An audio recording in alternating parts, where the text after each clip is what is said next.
Remix Hausa.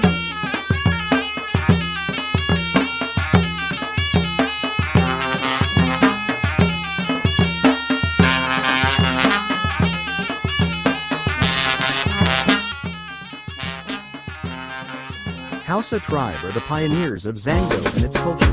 Hausawan duniya maza mata ku saurara, wakar haɗa kai na Hausawa yanzu zanzara. Ku dan bani dama a wakar nan da zanzara. Hausa da Fulani kowa ya san makwai kara. In kaga wata akwai zara, min ya da al'adar mutum bara. Taro na tsintsiyar da ba shara. Hausawan farga don mu gyaggyara.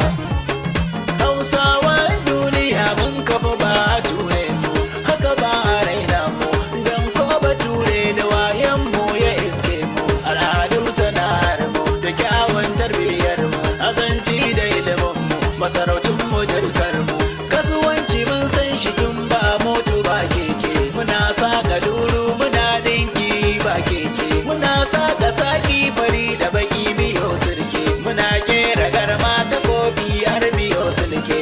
A Afirka noma babu kamar ba Hausawa, muke shuka dawa da shinkafa da mamaiwa, gyaɗa da riɗi da alkama sai ga Hausawa, makani da dankali ga rogo na Hausawa, gero da masara da wake sai ga Hausawa, girki kwarewarsa sai mata na Hausawa, gurasa da waina da faduka sai ta Hausawa, tuwon dawa masara miyar kuka har da kubewa, dambu tumami da dan wake na Hausawa, kwalan da makulashe ba zarce Hausawa, dubulan da alkaki da nakiya ta Hausawa, tsire ma na Hausawa, kidishi ma duka na Hausawa, balangu kaje ga Hausawa, ragada daje ga Hausawa, dambun nama na Hausawa.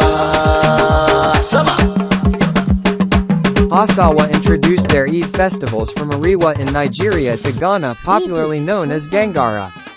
This was initiated under the reigns of Malam Salau, the then chief of Zango, in the early 1920s. Hausa contributions are much appreciated in Ghana.